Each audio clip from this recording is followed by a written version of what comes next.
Hey guys, welcome back to NTR or Nick Tucker Racing. Today is going to be kind of a light one. I haven't done any sim racing today, but instead we are actually going to be looking at one of my favorite Reddit pages that always seem to give me a really good laugh. It's called Sim Racing Stewards, and it's basically where a bunch of people post their sim racing content and wants your opinion on who's at fault. Was this guy in the right? Was this guy in the wrong? Was I in the wrong? So basically, that's what we're going to be going over today, and can't wait for y'all to see it. See you in there. All right, Sim Racing Stewards. This is one of my favorite Reddit pages to go over, quite frankly. Reason being is because you get a lot of really funny stuff on here and a lot of dumb moves that make people look, well, not so smart. So here's the first one from Quick Jacama 480. I'm sure I skewed that one up. I am in a white car, or I am in a white and green car. All right, let's take a look at this. All right. White and green car. Glad that finally came into focus.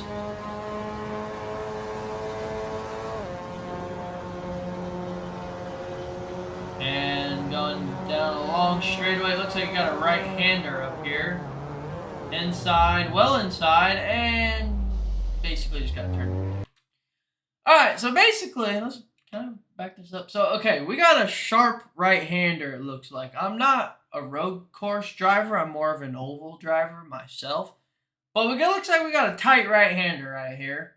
Essentially, what happens in road racing is if you're coming up to a right-hand corner and you have a guy who's inside of you, who's closest to the corner, if you're alongside and that guy is pretty far alongside, most of the time you should just give him the corner. That's basically what should happen here. This green and white car decides that he just wants to cut across the track right here, completely cutting this red and white car off. So if I zoom ahead here, you see this? The green and white car, granted, it looks like he's going to make this apex, and this guy in the red and white car looks like he's just going to kind of shoot off this way. Now, that's not to say that he can't kind of hit the brakes a little bit and kind of do a little bit of a kind of brake drag through this corner, but more than likely he's going to shoot off. But this green car should have laid back a little more and then watched this guy shoot off, and that way they both could have made it through without the contact, and therefore they both could have went on about their race. So I place blame on the green and white car. Shame on you, Quick. You should have known better than that. All right. So we got another one here. This is an iRacing clip. So this is the kind of sim racing that I do most of the time. So we got an iRacing clip. It looks like the truck series is at Atlanta Motor Speedway, which this is actually the old Atlanta configuration is what it looks like, because the new Atlanta configuration has a green wall that goes all the way around. And the new configuration really is like a super speedway kind of configuration where it really is all about the draft. This configuration, on the other hand, really takes some finesse. So it looks like the camera's at least focused on the yellow and red car. Who is at fault? I'm the POV truck. Okay, so he is the yellow and red truck. We're already 3 wide here, so let me take a stab at what's going to happen. So I can already have an idea that there's going to be a crash that's going to be right here, right where the straightaway kind of starts to bend into the corner, or it's going to happen right here at the entrance of turn 1. So let's take a look. Oh, it wants me to do that. All right, let's take a look. All right, we're 3 wide, 3 wide, 3 wide. Red car's on the wall. You get into the gray car. We got another POV here. Okay. We got multiple POVs. Alright, so red car gets into the wall. Okay. So here's what so I was right on where this was going to take place. So anyways, let's kind of take a look at this a little bit more, okay? So basically, oh, whoa, skipped way too far ahead. So basically, you're driving along here, right? Right here. The red car gets into the wall. I keep saying car, they're trucks. The red truck gets into the wall, and immediately you either hear that or see that in your mirror, and you immediately react to get away from the car in the wall. So you kind of start drifting this way a little bit, and you can kind of watch the seam in the track to keep an eye on it. So that car gets into the wall. It's just so hard to tell because you're kind of like floating over the seam almost. Hold on. Okay, so we're coming back to the corner. Okay, so it's kind of like a mixture of things here. So the gray truck on the inside, he's kind of coming up, which is totally normal at Atlanta, mostly because basically, I'm not sure what the heck's going on there. Basically because the track, it's not so hard to explain. The track doesn't exactly flow perfectly. This little kink, this bend that leads to the little stretch before going into turn one, being down here on the bottom, your truck doesn't just like turn, whatever that degree is. I can't really tell. It's kind of like a 150-degree angle. Your truck doesn't really like that very much. So he kind of tries. I mean, he still has room down here to run, but I mean, he's kind of already running where he's at. So you guys are coming to the corner. He gets in the wall, but he's still sort of drifting this way, and you're getting ready to take the corner. So you guys kind of just meet up in this spot right here. And then there's a collision. Only really because you're kind of like turning in to the corner before you get to the corner. Kind of like you're wanting to take the bottom rather than just kind of staying in this general area, like in the middle of the track. And you have the car on the inside. So, me personally, I kind of just dinged that one up as a racing deal. But you guys both could have been a little bit more patient and maybe not have made it 3 wide, I would say. All right. Another iRacing clip, and it looks like it's maybe at Atlanta. This kind of looks like Atlanta. So let's get back into it. So, right, number 2, I'm coming. Driving down the back straightaway. Driving down the back straightaway. Oh, this is Texas. Okay. Oh, wait, no, it is Atlanta. I thought I saw Texas. Alright, we're alongside here, coming off turn 4, down the front straightaway. Still side by side. Okay. Nice. Okay. Let's rewind this a bit. So, we're racing pretty good to start. I mean, you're coming off probably the trickiest corner on the racetrack, and it's just because the top right here has a hill. They actually built the track, or at least this portion of the track, on a hill. So if you run the top line, you actually carry more momentum down the straightaway because you kind of run down off of this hill. Rather on the bottom side, you're kind of just scraping the tires as you go along. But as of right now, the racing's good. Racing's good. And then come to the finish line. We're still side by side. And just like the truck clip, it's the same spot. It's right here, right where the front straightaway takes this bend to head towards turn 1. It's not a gradual bend. It's very quick.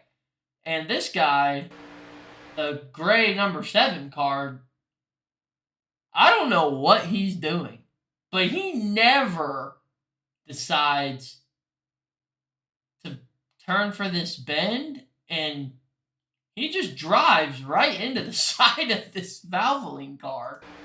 Just clobbers him. Puts him in the wall, and then by doing that, gets him out of shape, wrecks him, and that's just very, very not smart racing at all. So the number 7 is the one to blame for that. I mean, all right. So this is another iRacing clip, and this is actually one of my favorite cars on iRacing, just for pure speed alone. And it looks like they're at Talladega.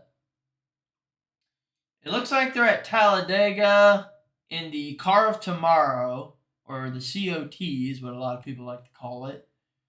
And these cars by themselves go like 215 mile an hour on this track. In the draft, you easily go like 230. You might touch 240. It's kind of ridiculous, and iRacing needs to fix this. But the problem is they made the car have no restrictor plate, and that's why these cars go so fast on these super speedways, is because they have no restrictor plate. So here we go. We're coming down to turn 3 of Talladega. We never even made it into turn 3, and now we're flying and barrel rolling and crashing into more cars. Yeah, our race is done. Okay, so we got another angle of this. I don't even think we need another angle. This was kind of plain and simple. Ouch.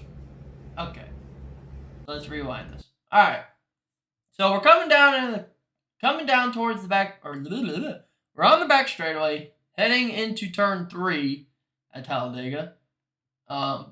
Very simple, very easy. You're holding this wide open the entire time. You're never letting off. The 8 car drifts up. I mean, granted, this 15 car is all over the place, but this 8 car drifts up, and you can see based on the white hashes how far he moves. So the 8 car drifts up, gets into the left rear of the 15, and just hooks him, and he's going for a ride and turning into an airplane, and then just destroys half the field, or another car, I should say. So I place the blame on this number 8 car. Hold your line. It's not hard. All right. So this isn't necessarily oval racing, but this is Daytona. It looks like the Daytona 24-hour race, which had its own controversy in and of itself. Was this overtake legal? Well, we'll see. We're at Daytona. I'm assuming we're this red and white prototype here. I can't really tell which one it is. I think it's a Porsche. And that is not what I want to do. All right, so was this overtake legal? Well, let's see. So, okay. Now, before we get too far into this, I'm going to say this for starters, okay? In NASCAR, no. This overtake is completely illegal, and that's the purpose of these double yellow lines. In IMSA racing or endurance car racing, I'm not 100% sure, but I'm going to say yes. I think this overtake is legal to go down below the double yellow. Yeah, I think that's a very clean overtake. I don't think there's anything wrong with that at all. Now, NASCAR, yes, this is a completely illegal overtake. This is out of bounds. You cannot go below that double yellow line all the way around the track. So yeah, I think that overtake's completely legal. I don't see anything wrong with it. I mean, he made the overtake, and he made sure that he was clean with it. I mean, he didn't hit anybody. He didn't crash into anybody. So yeah, I think that's... What is considered blocking? I'm not accusing these guys of anything, and we had a great race, but I'm just wondering, when does blocking come into play? First guy was all over the road, and while I don't think his moves were necessarily reactionary, I had no way to race him. By weaving, I felt like I was stuck behind him, and I couldn't trust him to race. Is this sort of weaving allowed in iRacing, or would this be close to the line? Maybe this was just poor driving by me. Okay, well, First off, I know in Formula One, this is some type of formula. It's not Formula One, but in formula racing, you're only allowed to move one time when you're defending. So this guy in front here, if he moves more than once, if he changes lane more than one time, then that's not okay. So let's see here, Mr. Daniel Stewart. We're driving, come through. Is this Imola? I think this is Imola. He's already moved. Okay, yeah. So I got a problem. There's a problem here. So first off, this guy, he's definitely defending. And he's only allowed to move one time. And I think I got lost. I honestly think he moved 3 or 4 times. So yes, that in formula racing in real life is frowned upon, and you more than likely get some type of time penalty for it. But as far as iRacing goes, iRacing you can move around as much as you want, unfortunately. And that's just one of the things about iRacing is they get the cars really realistic, but as far as the racing aspect of it goes, no, they do not. And so therefore, this by iRacing is completely legal.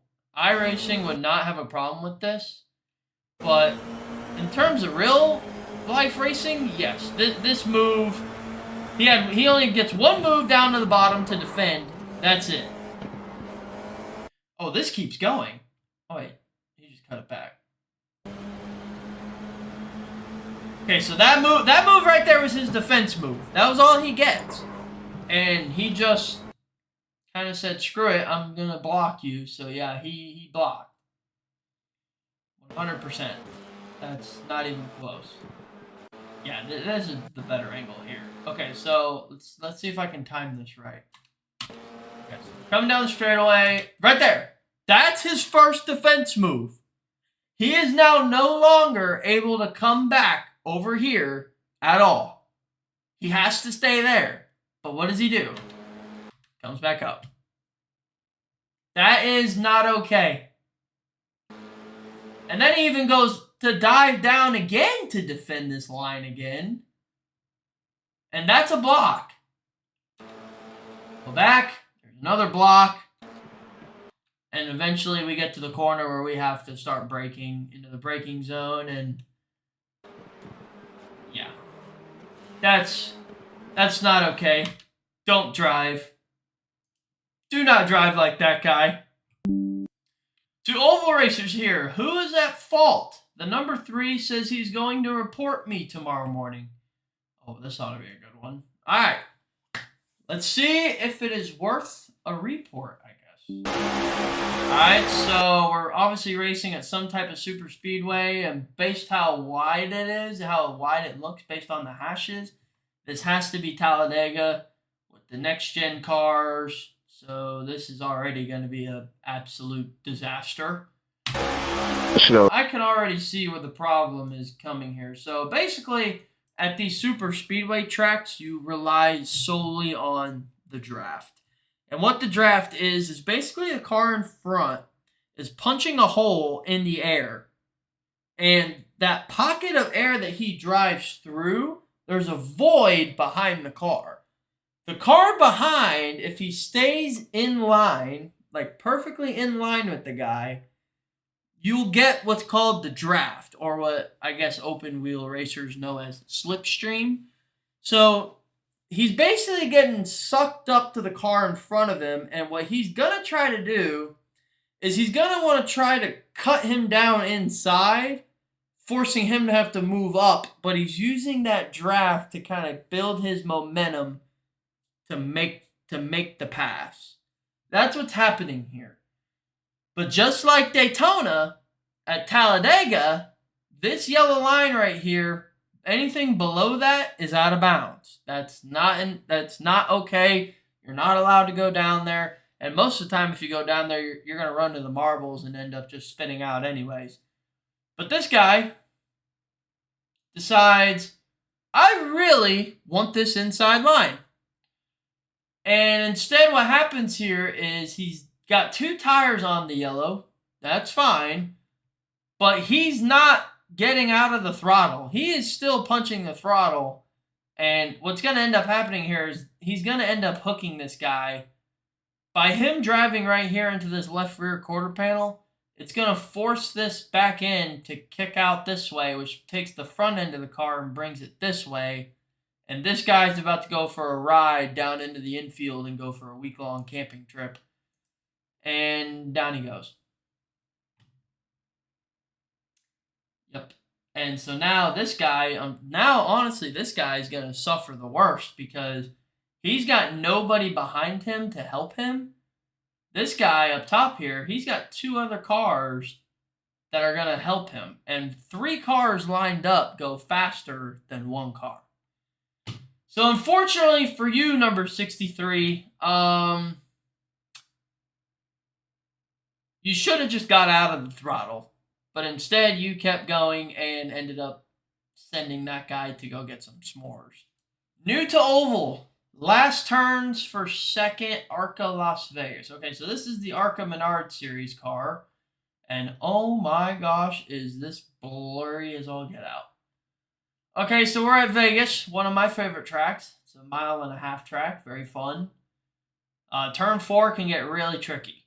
Right into turn 3, like right where turn 3 meets turn 4, it can get really tricky there.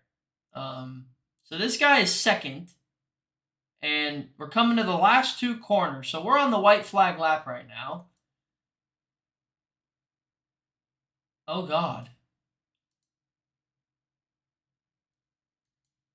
Okay, so is that it? Do I not get a better angle here? I guess not. Okay. So basically what ends up happening here, to kind of sum this up, is this number 2 car right here. He basically he's turning into the corner, basically. He's turning in a lot earlier than I would. When I drive this racetrack, I like to be like right here. Kind of like right where this pavement's a little darker. That's typically where more grip is. So he's going down into the bottom of the corner. I would personally stay up here. He's turning into the bottom of this corner right here, and he's going to try to hit this apex. But this is a very long, in terms of 1.5 mile tracks, this is a very long, swooping corner. So I think he's kind of trying to hit this a little earlier than he should.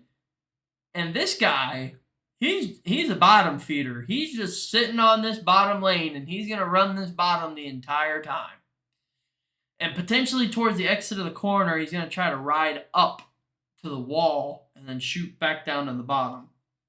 But this guy either doesn't see him coming or decides he wants to throw a last-minute block. And unfortunate for him, this guy says it's the last lap. I'm going out with a bang, and he sure does. He drives it right on in there. And he hits this guy right on the left rear quarter panel and just turns him around. But unfortunately for this guy, the number 9 car, iRacing physics says because he spun, you're going to spin too. So around they both go.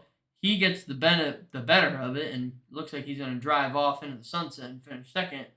Meanwhile, this guy, he finally gets it straightened out, and he's probably just going to end up finishing third, more than likely, depending on wherever the next car is. But yeah, I would say that's on the number 2 car. Number 2 car, this is not Formula Racing. You are not guaranteed that corner.